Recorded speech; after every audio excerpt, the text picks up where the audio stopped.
E planejamento, né? E diagnóstico e planejamento. Uma vez que você fez o exame clínico, você tem todos os dados e informações. Claro, faço também o externo, né? Veja a abertura de boca do paciente, se tem deslocamento da TM, se ele já tem algum tipo de DTM. Se tiver, de repente é interessante passar um relaxante muscular antes da cirurgia para evitar que isso aqui fique muito tenso depois, né, no pós-operatório, ou então até mesmo passar um analgésico no pós-operatório, que é relaxante muscular, também pode ser feito dessa forma. Mas é importante que você observe todos os problemas do paciente antes. Quem vê antes, gente, previne esses problemas de acontecer. Então, eu sempre falo para vocês, eu sei que é uma barreira complicada de lidar a questão dos exames de sangue. Aqui na minha clínica, para fazer extrações e para fazer qualquer tipo de procedimento cirúrgico, o paciente precisa fazer exame de sangue. Ah, Bianca, mas se eu falar para o paciente para fazer, ele vai dizer que não quer fazer. Problema, não tem problema nenhum não. Nossa, gente, não vou dormir porque o paciente falou que não vai fazer o exame que eu pedi para ele fazer para a segurança da saúde dele. Se a pessoa não quer passar por alguém que age de forma séria com a saúde dele, o problema não é seu. Agora, você fazer um procedimento cirúrgico numa pessoa que você não tem noção de como está a saúde, aí o problema é seu.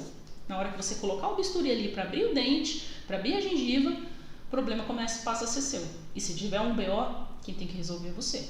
Eu prefiro particularmente saber antes, né? Então eu peço exames de sangue para saber como é que está a coagulação do paciente, né? Peço normalmente hemograma completo, peço uma glicemia. Se o paciente falar que tem uma glicemia meio desgovernada, digamos assim, né? Descontrolada, eu peço a hemoglobina glicada, né? Que você tem uma ideia se o paciente está com alterações glicêmicas e dentro de 90 dias, né? Então eu peço alguns exames, sim, o paciente faz, se tiver tudo ok, libera para cirurgia. É assim em hospital? Por que não pode ser assim no ambiente ambulatorial? Gente, é cirurgia, eu não estou falando para fazer uma limpeza, estou falando para fazer uma cirurgia, você tem que saber como está a saúde do paciente. Você abre, você corta, você tira coisas de dentro do paciente, você tira dente, você expõe osso. E se a imunidade dele estiver baixa, o que vai acontecer? Você acha que o remédio vai segurar o BO? Quem segura é o organismo, sempre foi. Então a gente tem que saber como é que tá, entendeu? Então assim, o exame de sangue, né, você vai confirmar os dados da anamnese. Outra coisa, dados da anamnese é fundamental. O paciente pode dizer para você, se você não perguntar se o paciente tem alergia, dificilmente ele vai lembrar. Doutor, eu tenho alergia a um anestésico. Aí você fala, qual anestésico? Lidocaína. Aí você abre a gaveta, é o único que você tem, né? Ainda bem que ele falou, porque senão ele podia ter um choque anafilático e você nem ia ver. Que é uma inflamação com perda de função e perda de vida, inclusive, né? Muitas das vezes, quando você não tem um socorro imediato. Então, gente, anamnese e exame clínico e exame de sangue é fundamental. Eu sei que fica chato ficar falando isso, mas vocês querem ser os caras que fazem cirurgia e não tem dor de cabeça? Então você tem que fazer isso. Mas é muito difícil. O paciente pode falar que não quer fazer. Quando o paciente fala pra mim que não quer fazer, eu falo, tudo bem, querido, não tem problema nenhum. Fique em paz. Mas eu vou lá no outro, no seu vizinho. Pode ir, não tem problema. Que Deus te abençoe. Vai com Deus. Exame de imagem. O exame de imagem vai fazer com que você consiga planejar a sua cirurgia. Lembra que eu te falei? Como que você vai saber se o dente é complexo, se ele tem inclinação, se ele não tem inclinação, se as raízes são laceradas, se as raízes não são laceradas, se aquela abertura de boca que o paciente tem, é possível fazer a extração que você quer? Como é que você vai saber isso se você não tem um exame radiográfico? Só se o dente estiver erupcionado. Mesmo assim, você pode ter surpresas muito piores do que o do Kinder Ovo dentro do dente, né? Nas raízes laceradas, raízes com curvaturas muito intensas que vão dificultar na hora que você estiver fazendo a remoção.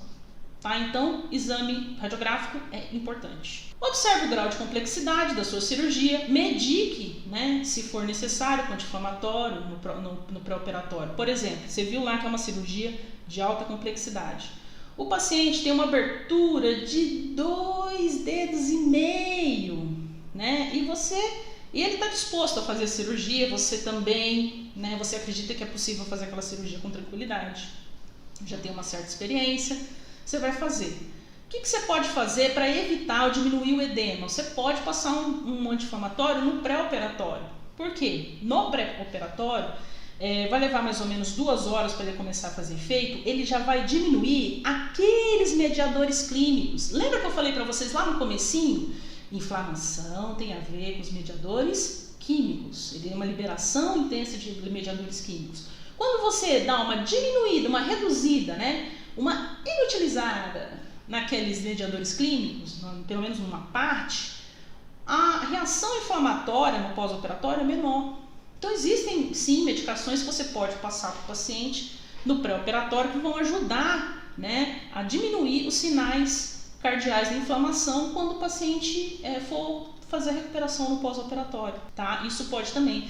Existem aqueles casos que você fez o exame, você fez a anamnese, você fez tudo direitinho, você sabe que o paciente precisa de tomar antibiótico, por exemplo. Pacientes que têm problemas cardíacos, pacientes que têm insuficiência renal, pacientes que têm algum problema de saúde, valvular, né, um cardíaco e tudo mais, você vai precisar, ou então, por exemplo, pacientes que estão passando por que fizeram um tratamento de quimio-radioterapia ou vão fazer, né? Você tem que fazer de tudo para o paciente não ter infecção. Então, você pode passar uma medicação pré-operatória, tá? Você pode passar um antibiótico na dose de ataque, que são 2 gramas de amoxicilina 1 hora antes. São 4 comprimidos de amoxicilina 1 hora antes, segundo a OMS, ok?